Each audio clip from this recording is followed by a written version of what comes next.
friends, it's CharismaHorton of Charisma's Corner, and we are in the Little Pink Barn, and we are in block 12, and this block is no joke. We're in block 12 of the Little Pink Homestead, I should say. And this block is no joke. It is probably the most time-consuming block of the whole quilt. There are several steps to this process. We are adding applique, we're doing paper piecing, we're doing traditional piecing. We have all of the stuff. We need to make 2 of these panels, and we're calling it the corral. So this is the corral block, and I'm going to preface this by saying that I am not a pro at applique. And I had kept going on trying to decide how I was going to do this because I am not a needle turn gal. I try, but we would be working on this in 10 years if I did it that way.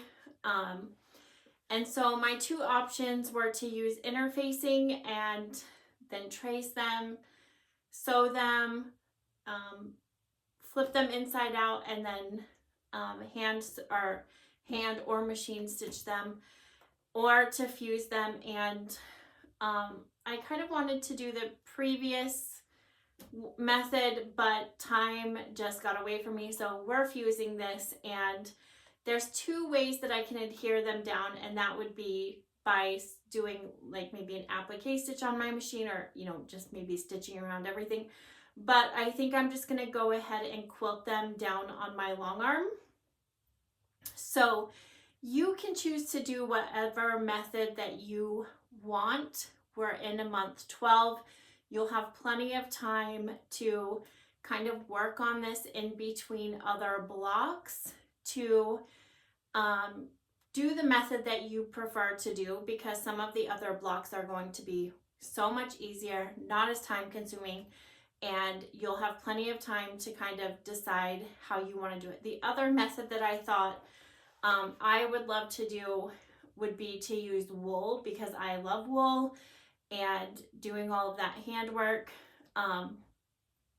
So that is another method that you could use as well. But again, time was not in my favor, and I needed to get this done. So this is still going to be a pretty long process of me showing you kind of what I did, but it's going to be okay. So first of all, I don't have any samples. I figured after we're this far into the game that you can sew some strips together. We sew strip sets together, and then we cut the body of the fence posts out, and then we paper piece the top of the fence. So I'm going to go through that with you. We've done a lot of paper piecing through this, but again, it's so simple. There's nothing complicated about this. A beginner can do it, and we're using scraps. So we'll start this process. Number 1 is domino. So domino is the name of this fabric from my chicken scratch line, and I'm going to go ahead and cover that. I know that it covers everything. The second one is smoke, and I had so many scraps of smoke that I'm just going to go ahead and use those, and I can go ahead and line that up, and I'm just going to go ahead and sew on that first line. So domino is pretty side up, smoke is pretty side down. They are facing each other. Okay, I'll just go ahead and I'm just going to go ahead and finger press that when I feel okay doing that. Number 3, and again, we can change our stitch length to be a smaller stitch length so it's easier to rip off the paper. We can use paper piecing paper, and there are all sorts of things that we can do. We have our 1/4 inch to line up. We're going to line up that second piece of smoke there. Okay, and number 4.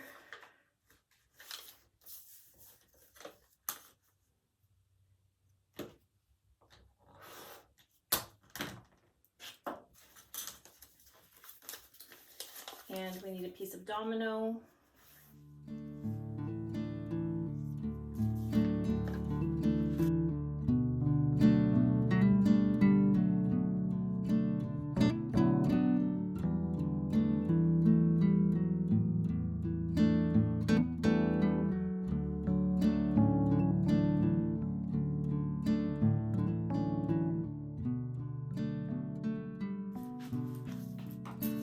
Okay, and then we're just going to trim on that dashed line.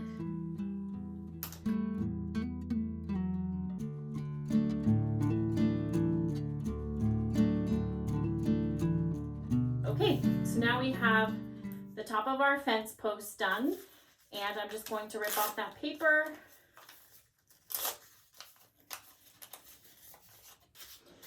And now we're going to sew it on the top of our stripped piece panel here.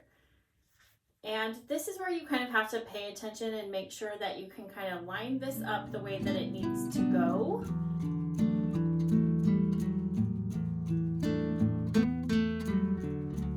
And one of my fence posts are off, but I don't care about that. I'm just going to let it go because we could very well be covering that with applique anyway, so I'm just not going to stress about it. But we're going to sew 2 rows of 6 of these together. And now we have our first panel here, or second panel here. And so now we will make some bias tape. Okay, I'm going to show you how I made the bias tape with the bias tape maker. This is the clover. I cut this 1 inch. You could probably cut it a little bit bigger, but this worked for me.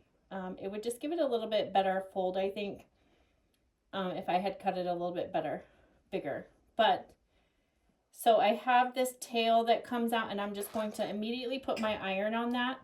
You want it to get really hot so that it keeps that crease, but as you move this, you are creating that bias tape. And if you wanted to, you could put some glue on there. I have some Roxanne's glue basic. You could use Elmer's, whatever you want. And you could also starch it because this is a piece of bias fabric. So, but we want it to be bias because we're going to create curves for our vines. And you can also do this without a bias tape maker. You can just fold it in half and then get that crease.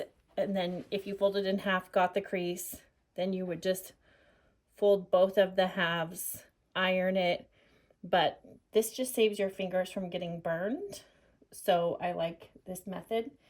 And if you can come over here, you can see the tape that we're making. So that is what we are trying to achieve here. Okay, so now that we have the bias tape made for our stem, I am not going to be very particular about how I put this on. I just sort of let it all go willy-nilly. And so and it's going to be the same with the flowers. I am not going to care about placement. In fact, I am giving you a ton of pages of flowers, and you can kind of make whatever flowers that you want. I did not make all of them, but I have lots of suggestions here. So you can make this as full or as thin as you want. I am just sort of letting it go where it goes, and I don't care about it being symmetrical to the other side. That's not how a real garden works. So I'm just letting it go where it goes. So now I have my bias tape, and I'm just gonna, let it go. Gotta make sure you can see. Letting it go past the top here, and I'm just gonna put a little pin of Roxanne's glue it, baste it there, and I'm gonna pin that actually. So I'm just gonna put that in there. And then I am just sort of letting it go where it wants to go. I want to have a little bit of a curve just because I went to all this trouble to make bias tape. So I usually don't work on a table like this, but I just want you to get the feel of what I'm doing here, and then we'll go to the next step. So I am just going to kind of guide it and direct it and then glue it in place because I can sew through this glue.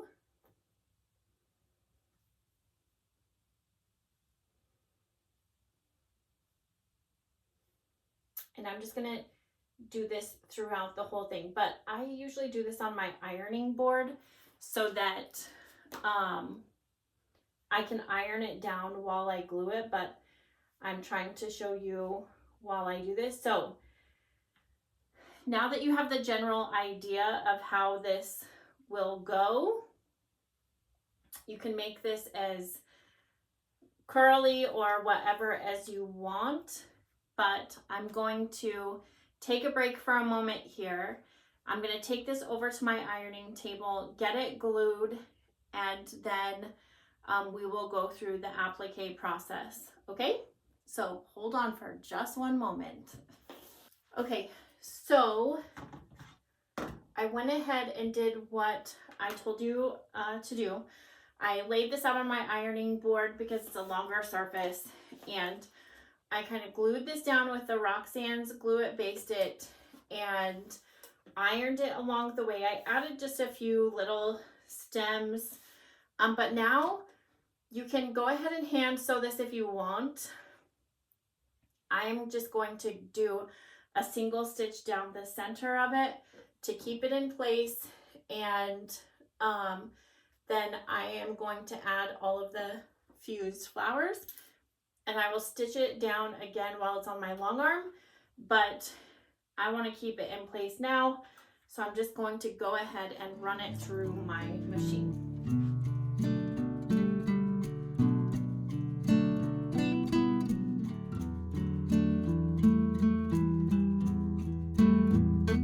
What I'll say about this is that if you are going to do a lot of stitching around the flowers and the stem on your machine, I would add some interfacing to the back to stabilize this as you're pulling that through the machine.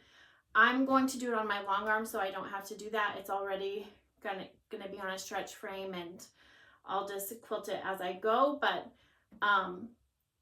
and you also don't have to worry about your stem being perfect because you can hide a whole lot of imperfections with the flowers on the applique.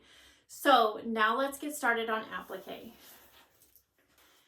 So as I said before, I have several pages of designs for you all in the pattern, and I'm just going to give them all to you. Be creative. Do whatever you want. I sort of kept it simple because of time and my skill set, honestly, because I am not great at everything. So I used Steam a Seam 2, but find whatever product you like the most. This has 2 layers of paper, and so all I did, you can use a light box if needed, a window if you don't have a light box. Trace your design on your Steam a Seam, and you'll also have to pay attention if you want them to go a specific way. You might have to reverse those images. None of these were part of that category, so I didn't worry about it. So then you trace the image, get a piece of fabric. So now I'm going to go ahead and peel one of the sides of the paper off. And you just want to make sure that when you do this, that the glue stays on the traced side, which is there. And then I'm just going to stick it on my fabric. Now I'm going to go ahead and iron that. It just kind of keeps it in place. And so now I'm just going to go ahead and cut around this. And you want to put this on the wrong side of your fabric, okay? Because the glue is going to be on the back side, and it's going to be what holds this piece in place. So you want this on the wrong side of the fabric, okay? Then when you're ready, all you have to do is peel off that paper. The glue is adhered to the fabric, and then it will stick onto the piece of fabric that we need. And you can take this off, reposition it. So again, I'm going to put this on my ironing board. I'm going to lay out my flowers the way that I want them, and I'll take the camera over there and kind of show you that process. Okay, so we have the applique on. I've sort of positioned them where I want them, and these are totally repositionable. They'll stay in place for me to kind of figure out where I want them. But now that I have figured it all out, I'm going to now press them in place. And I'm just going to run my hot iron over these. And when I do that, it heats up that glue and keeps it in place. Then they are no longer repositionable, okay? So you just want to make sure that you do that. And then after you do this, you can add some interfacing to the back and stitch around these appliques on your domestic sewing machine. I am just going to stitch around these on my long arm. That's perfectly acceptable as well. So probably you don't want to do that if you're going to wash this quilt. If you're going to wash it, you probably want to stitch around them on your machine. But I'm probably never going to wash this quilt. It will hang. It will be a display piece. So if I were going to wash it and use it, I would stitch around each one of those. Okay? So we have 2 of these panels to make for the Little Pink Homestead. And so I just want to say thank you for joining me for month 12 of the Little Pink Homestead. Please like and share my videos, and follow me on Instagram, CharismaHorton, and use the hashtag Little Pink Homestead Quilt, and please share your projects. I love seeing them. This is going to be the most time-consuming block of the whole process, but so worth it. Until later, bye.